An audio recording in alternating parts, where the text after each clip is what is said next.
But now we are going to jump to our top 5 segment. And this one is very interesting because we love this type of stuff.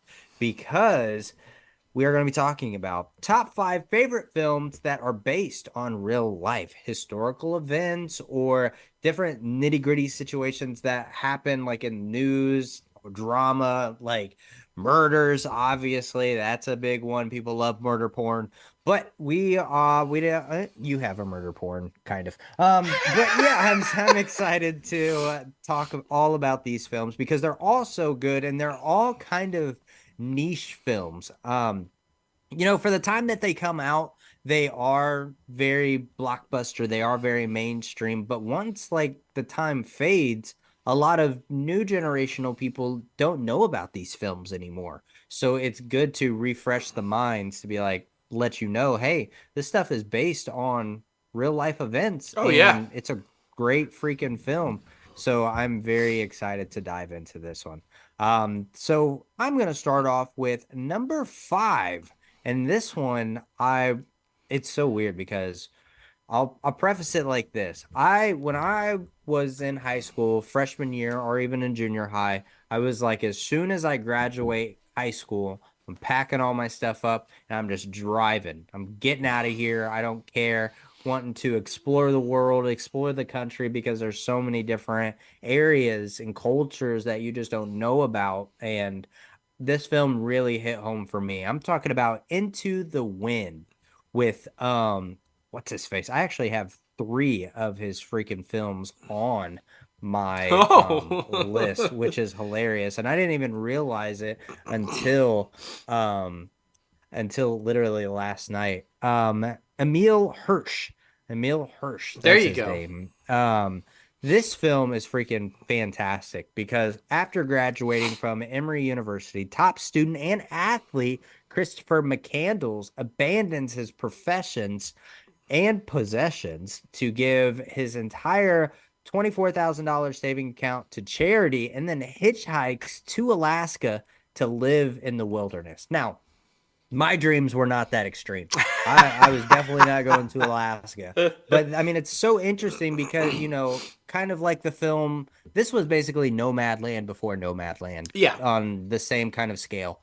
So just living off the land and meeting people and trading and getting back to where society is very basic, very odds and end, very, I help you, you help me type of thing. And people do this in real life and people are happier because of situations like this. But I mean, the amount of experiences that he goes through in this film are beautiful. He meets so many people, has so many stories, just trying to survive. Does it cost him his life? Yes, it does because of him trying to live off the land. One day in Alaska, he was eating berries and they were poisonous berries. So he died. And this is a real life story if you guys want to look into it. And I didn't even know this. It was directed by Sean Penn. That's kind of cool. Yeah. But it's a beautiful story. It's very warming. It's very moving. It makes you realize that, you hold yourself back. If you want to do something, do it. There you have responsibilities, you have things like that ground you as a person to where you feel like you're small. But if you plan things properly and not do things like abrasively, Yeah. you can do whatever you want, go wherever you want, make as many experiences and laugh however much you want wherever you go. So that's why I love this film. So number 5 for me, Into the Wind. Nice, nice. That's a great pick, man, and I love the explanation as to why it was important to you. I really love that. My number 5. I'm going to be honest with you. I don't know how this one slipped under my radar. This is one that I found on a streamer that I couldn't believe I missed in the theaters. I'm like, what the fuck? How did I not know about this movie? Great cast. Right? I'm talking about Zodiac. And guys, this is about the true life story of the Zodiac killer. And if you guys are unfamiliar with that, it's basically about a serial killer from like the late 60s to the early 80s. Was killing off people in the San Francisco region of California. And he would leave these very cryptic riddle type notes for detectives basically telling him who he was the whole time, but nobody could figure it out. But he was laying it out like right there. Come and get me. Here's who I am. But they couldn't figure it out. And so this former journalist, who's now kind of like a washed up cartoonist, he basically gets involved and plays wannabe detective and starts helping the police figure out who this guy is. He's helping them interpret these clues. And yeah, this cast is like, this is how I can't. Jake Gyllenhaal, Robert Downey Jr., Mark Ruffalo, Anthony Edwards, Brian Cox. I'm like, how the hell did I not know this movie existed? Now, this is another good one to exemplify what I was saying about Michael Keaton with Robert Downey Jr. This is prior to Iron Man, y'all, about a year and a half before Iron Man, okay? He was not at the top of his game still. He hadn't had his big comeback, but he was almost. He was settling in. This is a role where he understood he's not the star. He's not the guy.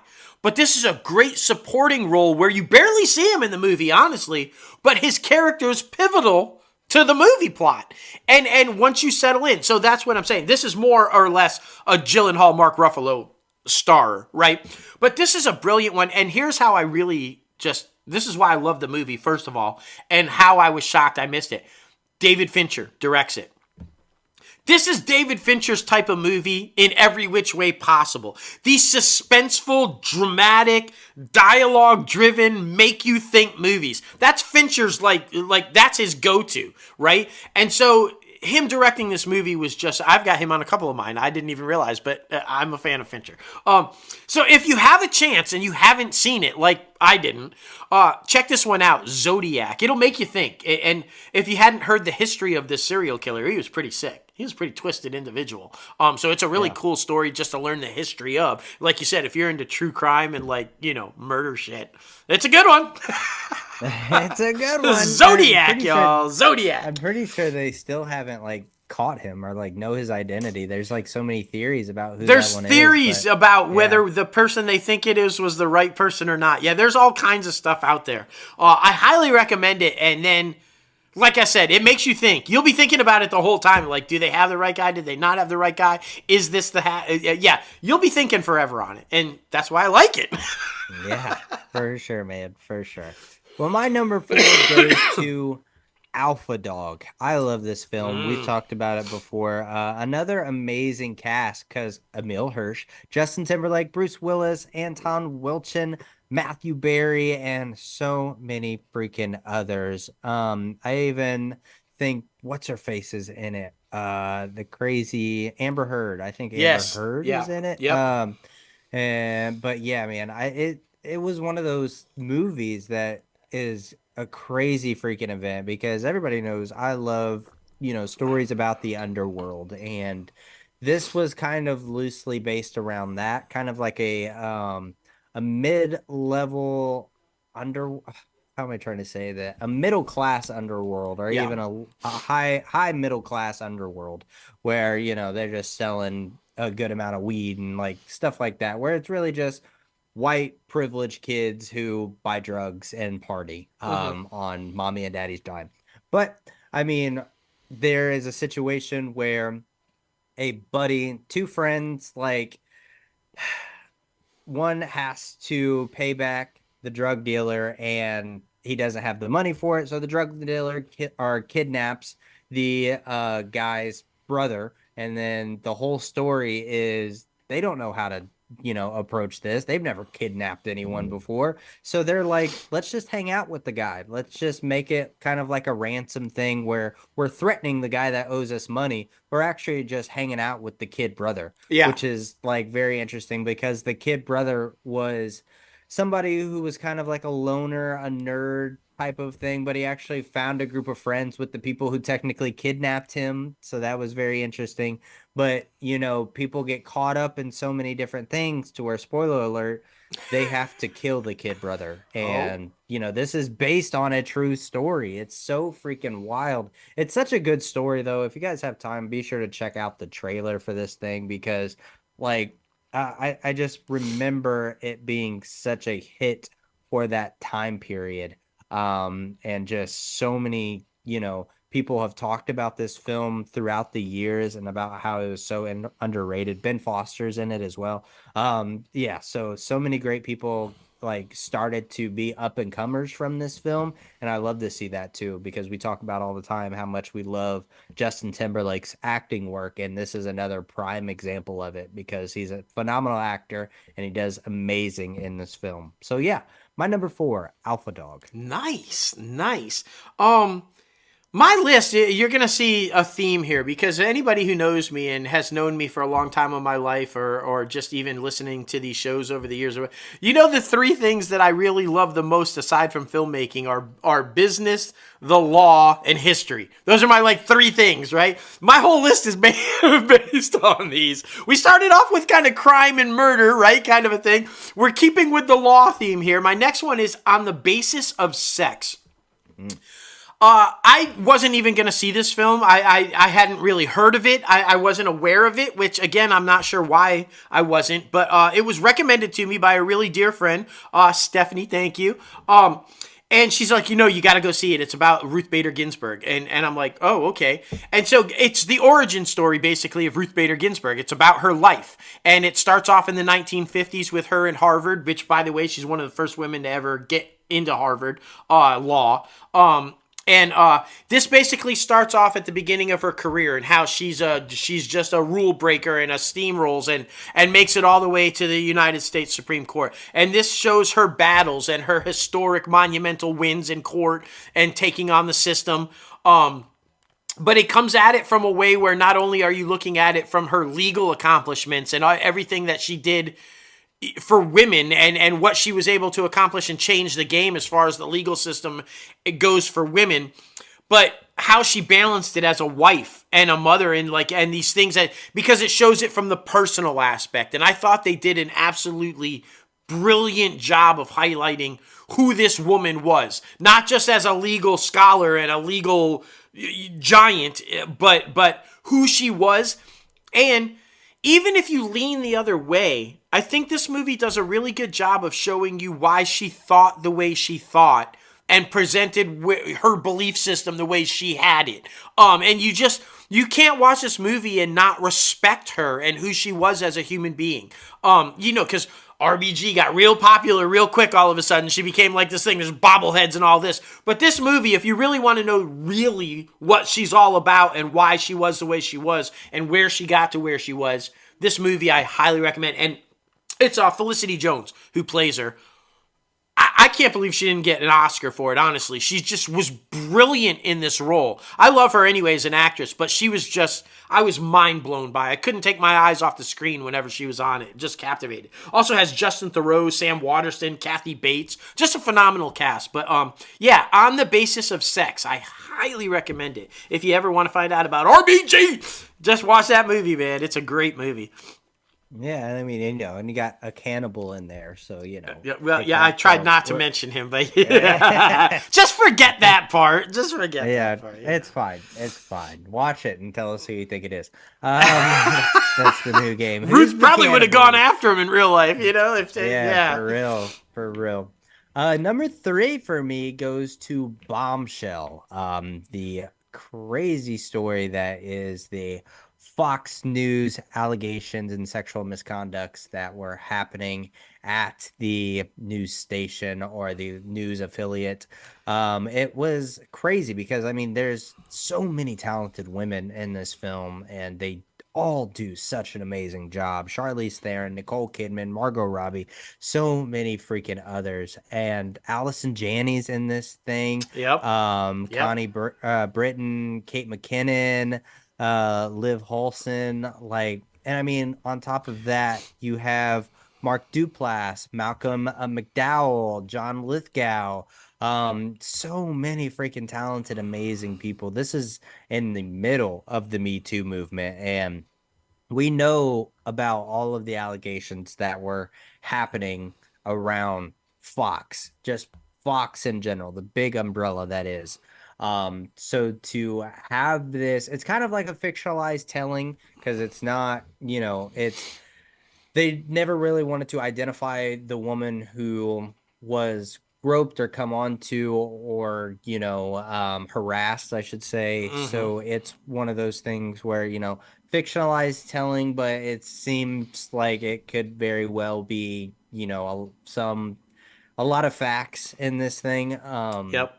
But it's a beautiful film. I loved every second of it. Like I said, the cast in this thing, they're freaking literally all A-listers. And Jay Roach, who directed this thing, Charles Randolph, who wrote it, did absolutely amazing. This thing, I think, should have been bigger than what it was Agreed. commercially and academically when it comes to the Oscars. But I think the only thing it got nominated for was like hair and makeup, which I mean makes sense because Charlize Theron looked amazing as Megyn Kelly. Yeah. So this film is definitely worth the watch. It deals a lot with that, and be prepared because you do have a lot of that stuff happening.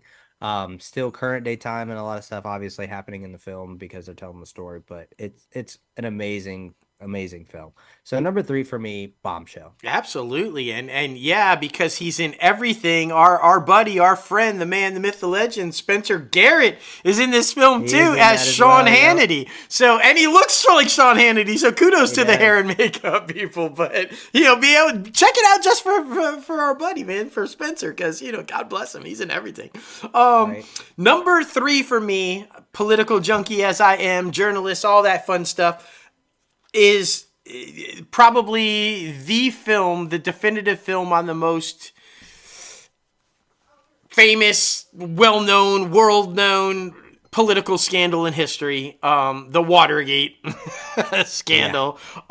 Who doesn't know it? Nixon's forced to resign, et cetera, et cetera. Well, this is the story of that. It's called All the President's Men. And in my opinion, and these two guys have had stellar film careers and a lot of awesome films, but this is probably, in my opinion, their best performances. And I'm talking about Robert Redford and Dustin Hoffman. And it's about, if you guys are unfamiliar with this, it's about Bob Woodward and Carl Bernstein, who are the journalists who, in association with Deep Throat, expose the Watergate tapes and the scandals and force the resignation of Richard Nixon. If you ever want to know the legit of how it all went down, how it was found out, how Bernstein and Woodward pulled off what they pulled off, and the collaboration with Deep Throat, who eventually spilled the beans. This is because there's a lot of hearsay rumors. There's a lot of fun with Deep Throat, right? But this movie legitimately shines on what actually happened. And it was in collaboration with Woodward and Bernstein, and they were heavily involved in this. It's just a brilliant look at history and how it all went down. It's a fair representation of legit journalism before it went off the rails, like in Bombshell. It's like, no, these were legit journalists doing their job, making things happen, and it was factual. They didn't print shit before they had facts. They had to go after Deep Throat and find out if this guy was full of shit or real, and all this kind of. But if you want to know everything about the Watergate scandal and how it all went down, this is the movie. All the President's Men. It's an absolutely brilliant movie. Oscar worthy from start to finish, everything about it. I don't know what else I can say about it. It's the definitive look at Watergate. It's All the President's Men. And if you're a Hoffman and Redford fan, you gotta watch this movie. Like, you have to. It's like, you have to. For sure, man. For sure. Number two for me goes to Lords of Dogtown. Now, this one Ooh. came out in the mid 2000s, and it really follows a group of surfers in Venice Beach, California, who kind of not discover skateboarding, but who start to put skateboarding on the map because out of this group of individuals, this group of men, they start their own brands such as Alpha and a couple of other skateboarding brands to where they bring in people like Tony Hawk. They discover people who become like huge, epic, mainstream skateboard phenomenons. I think this film was great because it's really a time in the 70s where these kids are just trying to figure out what they want to do with their lives. They know they love surfing. They know that they're getting into this new thing, skateboarding, and they're just having fun with it, creating whatever they can do. And they created the bowl ride where people would break into the backyards of people's pools and drain their pools and skate their pools and things like Yeah. that. And again, it goes back to an amazing freaking cast. Obviously, my boy, my favorite actor of all time, Heath Ledger, is in this thing. Emil Hirsch, this is his third and final one on the list. Johnny Knoxville's in this thing. John Robinson, Rebecca D. Mornay, and also Eldon Henson, old Foggy from Daredevil's in this thing too. So many freaking individuals. Michael Agnaro, who I probably said his last name wrong, but you know him from everything. But this is just a fun, loving film that I just feel like, it's a coming of age story, just boys becoming men, trying to Yes. figure out what they want to do with their lives. And it's freaking phenomenal. And I love that it was also directed by a female director, Catherine Hardwicke, when in that time period, not a lot of films were being directed by women. So yeah, it's a beautiful story. I remember renting it from the library when I was a kid to watch it, and my mom introduced me to this one, so it's freaking amazing. But yes, Lords of Dogtown. Nice, nice. That's a good choice. That's a really good Yeah. choice. My number two, it's another Fincher film. It's another heavily dialogue driven, and it's a stark look at where we're at in society today. Woo boy. This is the launch of what now we know as the beloved social media, where everybody's attached to their phones and never looks away or never looks up. The Social Network. This is the origin story, fictionalized or not, according to the creator of the Social Network there, Facebook, Zuckerberg. He thinks it's all fiction, but apparently not all fiction, according to some people. I'm of course talking about the Social Network, and this is the look at how Facebook was formed and how it started, and the rise of Mark Zuckerberg and the betrayal of him and his friends of what he did to them, and how he booted them out basically from Facebook.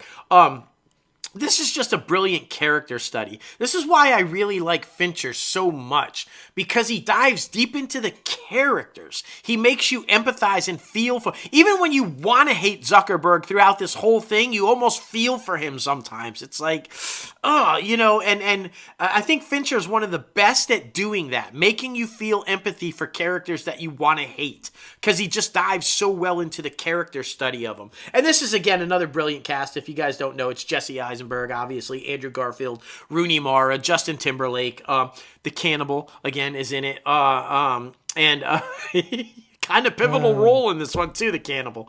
Yeah, it's. I will say this, and I won't say the Cannibal by name, but it's one of the first times they used the digital technology to put a face on another actor. We see it all the time now, like when, in Fast and Furious, when Paul Walker died, they used his brother who was similar in size, and they put his face. This was one of the first movies to use that technology to pull that off. And yeah, it was amazing. It's like, wait, what? Yeah. But anyway, if you guys want to know, get a really stark look at how Facebook was formed and how it went down and how Sean Parker was Napster Sean Parker, how he was involved in it. In fact, it wouldn't be called Facebook without Sean Parker. What am I talking about? Watch the movie. I will say this, and you've heard me reference this on this podcast before. It is one of the greatest, in my opinion, opening scenes in cinematic history, and how it holds you, because it's not an opening action sequence. There's no explosions. There's nothing going on. It is literally a 10-minute conversation between Jesse Eisenberg and Rooney Mara sitting at a table in a restaurant having a discussion. 10 straight minutes of dialogue, and yet you can't take your eyes off the screen. You are captivated by everything that they are saying and doing. That is brilliant. Not many directors or storytellers can pull that off, and yet, there you go. Most people get up and walk out of a movie if the first 10 minutes is dialogue and they can't get into it, right? They're like, what the fuck? I'm bored. I'm getting out of here. No. This movie locks you in the first 10 minutes, and you're all in on it, and it's just... yeah, it's brilliant. So my number two, The Social Network. Those are network. Yes, yes. That's AKA so funny. Facebook. Yeah, exactly, exactly.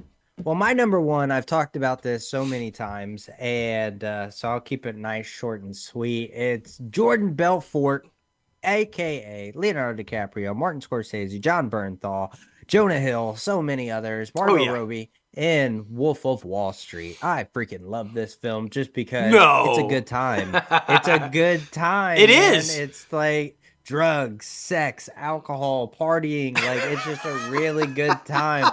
So it's nice to live vicariously through films and through things like that without obviously getting involved in that type of stuff. So that's why I think it's freaking hilarious. And I mean, anytime you have a film where it's like getting over on the government, getting over on, the bigger than life people, I think that's always fun. That's why the Oceans movies are always so fun. Yeah. But yeah, I mean, I can't say enough about this film. It's definitely in my top five of all time. Wolf of Wall Street, man. There you My go. number one. My number one was almost Wall Street, and I hesitated because Wall Street is based on real life events, but not a real person. Gecko Yeah. is an amalgam of different people, but it Yeah. was real life events of what was happening in the 80s and how Wall Street and all that kind. So I was like, nah, but I just had this thing in the back of my head. I knew you were going to put it. And I'm like, I'm not going to put Wall Street because that motherfucker is going to put Wolf of Wall Street and I'm not going to do it. So my number one is, in my opinion, and come at me because he's a brilliant filmmaker and you could just have controversy after controversy after controversy of what his best film is. But in my opinion, this is director Steven Spielberg's best film. My number one is Schindler's List. And it's also, in my opinion, Liam Neeson's best film. Definitely has a particular set of skills in this one, if you will. But it's not the generic that you know Liam Neeson for, the same movie over and over and over. This was actually a phenomenal acting job and character piece about a real man, Schindler, who during World War II and the Holocaust was responsible for saving over 1,000 Jewish lives by taking on the Nazis. He basically was a guy who owned a factory, and in the midst of the Holocaust and finding out that Jews were being gathered up and executed, he somehow, and forgive me if my interpretation of this is wrong, guys, don't come at me. This is just my opinion of interpretation of what I view the movie as. He in a way manipulates the Nazis and convinces them that in order to keep profit coming for them, he needs a workforce in his warehouse and in his factory, and he convinces them to let these people work in his factory. And by doing so, he's funneling in these people, and without even realizing, he's saving their lives. He's saving their lives by hiding them out, basically, in his factory under the guise of they're needed to produce work, to produce profit for the Nazis. And in essence, ends up saving, like I said, I think it's 1,100, 1,200 Jewish lives in that period. And it's one of the most historical looks at the Holocaust and the efforts that were made to try to save people. And this man will forever be known for taking on that risk because, look, man, the second they find that out, right, the second you know what Schindler's up to, look the fuck out, right? This man Exactly. was like, I don't know. And I don't want to go too far into it because I don't want to give away. I think that you really want to watch this film because he saves these people from a concentration camp and slaughter in Auschwitz. And just watch it. It's a very powerful, moving film that I think is so relevant today. So relevant with what we're facing in the world today that I think everybody should watch this film. And after you watch this film, I highly recommend on Peacock watching The Tattooist of Auschwitz. Oh my God, just another stark look at how people survived those camps. The lucky ones that were able to survive those camps and weren't gassed or burnt to death. If Schindler's List and Tattooist of Auschwitz, they're hard to watch. I'm not going to lie. They are difficult to watch, but I think critically important to watch to understand what's going on still in today's world. So that's my number one, Schindler's List, man, and it's a brilliant one. For sure, man. For sure. Both of our lists, all the films are Right? so Like, freaking holy good. shit, Please man. be sure to check all of those out. We should have a Please let film us know festival. what, literally, no, Like, literally. Please let us know what your favorite films based on real life events are. Please be sure to comment below in the YouTube comment section. Add us on Twitter, Threads, any of the good places. We love the fan interaction. It's always a whole lot of fun.